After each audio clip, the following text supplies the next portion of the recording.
Comment la République réussit-elle à se mettre en place? Dès le début de la Seconde République, le suffrage universel masculin est adopté. Tous les hommes âgés de plus de 21 ans ont le droit de vote sans condition de fortune. Quelque temps plus tard, le premier président de la République française est élu au suffrage universel masculin. Il se nomme Louis-Napoléon Bonaparte, c'est le neveu de l'empereur Napoléon Ier. À la fin de l'année 1851, Louis-Napoléon Bonaparte, soutenu par l'armée, renverse la Seconde République par un coup d'État. Il refuse tout intermédiaire entre lui et le peuple et s'accorde tous les pouvoirs. Au début de l'année 1852, il se fait proclamer empereur et prend le nom de Napoléon III. C'est le début du Second Empire.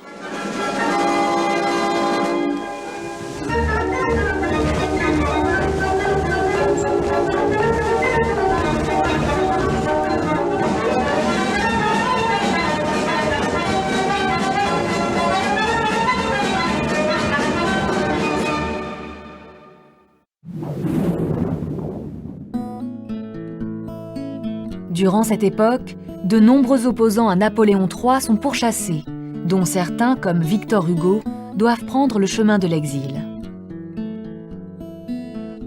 Victor Hugo est un poète et un écrivain de génie.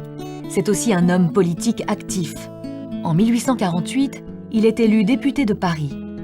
Il considère Napoléon III comme un usurpateur et s'oppose à lui dès le début de son règne. Menacé, il doit s'exiler à Bruxelles où il réside pendant 1 an. À nouveau forcé de partir, il s'embarque à Anvers à destination de Jersey pour finalement s'établir définitivement à Guernesey où il écrit l'un de ses plus célèbres romans, Les Misérables.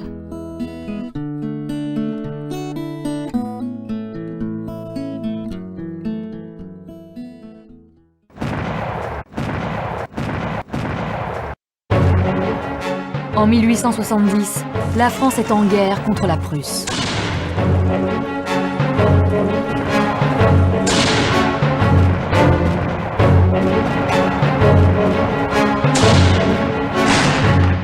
La bataille de Sedan illustre la défaite française et la chute du Second Empire. Napoléon III doit abdiquer et une nouvelle république est proclamée.